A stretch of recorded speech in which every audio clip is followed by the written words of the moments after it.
what was the width of the wall of water that came towards Crete.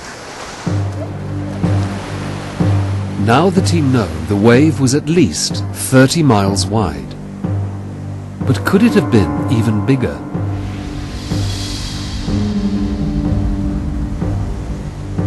The next day, they reach Amnissos, the port of the Minoan fleet, and close to the palace of Knossos.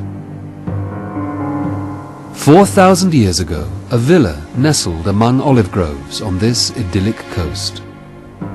It was once decorated with frescoes that celebrated the Minoan love of nature. But about the time of the eruption of Thera, the villa was destroyed and the fresco torn from the walls. Pumice from Thera was once found in the ruins of this Minoan villa. The petrified volcanic froth might have been brought in by a storm. But if they can find Theran pumice higher in the hills behind the villa, it might suggest it floated in on a massive tsunami. Well, if we can find some pumice up here. Put your eyes where your mouth is. Let's try to find. Let's try to find some pumice.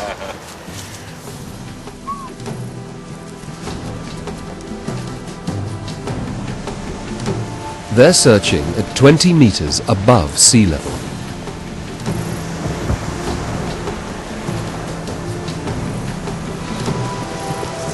This is it. That obviously is volcanic.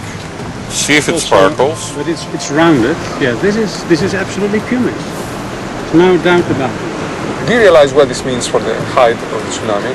Okay, is there any other way that these little tiny pieces of pumice got up here? How else could the pumice get here? It's not a souvenir. You could get destruction down there with a wave that's maybe 3 meters high. Who knows how strong the house was? But finding pumice, up here is unbelievable. This is huge.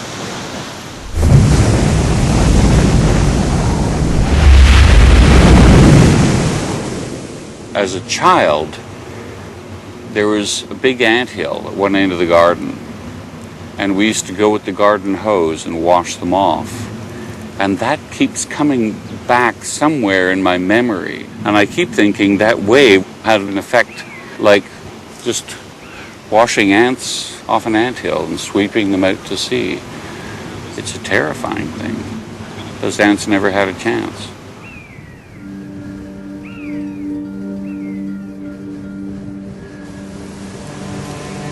With evidence accumulating for an island-wide tsunami, Hendrik is keen to establish the cause of this giant killer wave. He's been waiting for the radiocarbon date of the cattle bone he found on the beach. Will it confirm the team's theory that the volcano generated the tsunami? The results arrive. The date is 1600 BC, an exact match of the definitive date for the Thera eruption. The cattle bones, they are of the same age as the Santorini eruption, and it proves that also our chaotic tsunami deposit has also in radiocarbon terms the same age as the Santorini eruption, which is superb. The team are now certain what caused the wave, but just how big was it? And what damage could it have done? At the lab, Kostas can finally produce his detailed computer model of the height, length and width of the wave. Yes, we've created a monster. The red and green peaks show the highest points of the tsunami. The size of the wave here, so just to give you a comparison, is equivalent to what the wave looked like off Sri Lanka and off Thailand.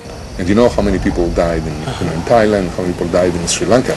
Thailand reached 20 meters. It's the same size wave right here. 20 meters. But the real shock isn't just the size of the tsunami.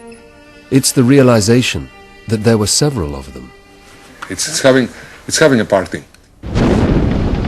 When the caldera collapsed, it sent several walls of water out into the Aegean. like a pebble dropping into a pond.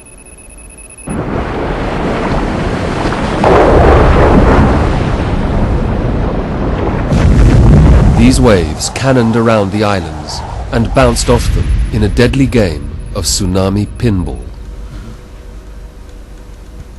Wow, Yes, it's coming in. It's now, yeah. Crete was hit by several rebounding waves. What are the intervals between Well, these, let's with this wave traffic? What are the let's have a look intervals how in between? this is about 33 minutes, and now we have, the first wave coming in.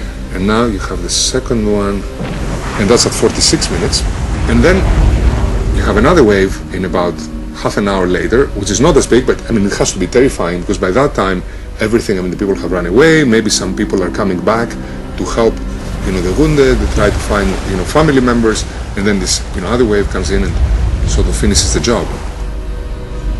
This is horrifying. Yeah. It's absolutely horrifying. And my reaction to seeing that model was a bit like watching 9/11. Because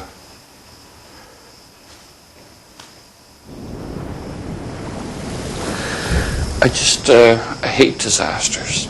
You know, it's like time looking for something, and then when you find it, you wish you hadn't, because it becomes too real, and you can, you know, you begin to feel the experience.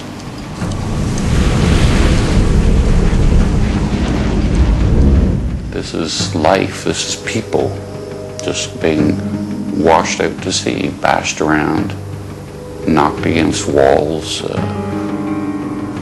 ships coming ashore. You know, there's a whole instant that flashes through your head.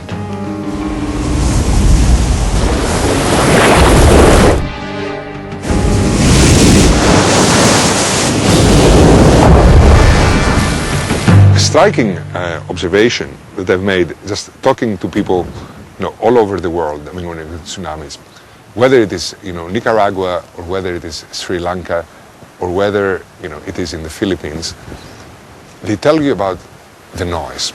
Tsunami comes in and, you know, they tell you that it sounds like, some people say like falling rain, others tell you that like it's like an airplane landing.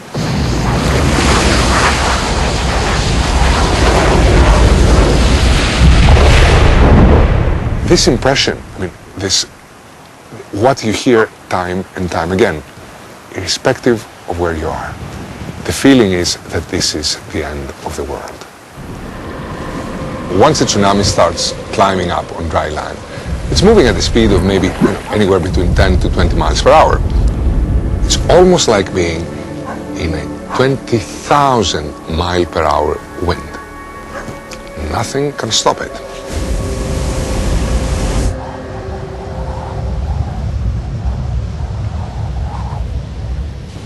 It's not even a question of being scared.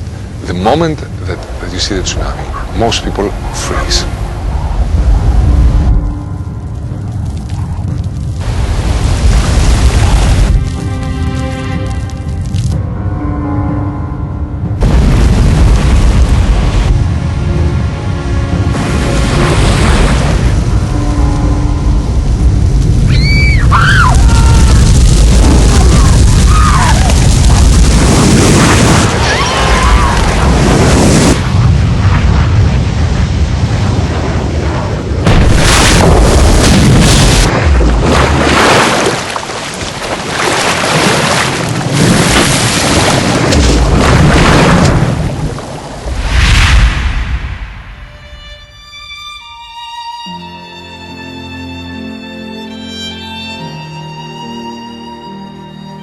I'm trying to think, how would the Minoan have reacted to this phenomenon, which is, I mean, these people love the sea. I mean, they worship the sea, and here is the sea that's turning against them.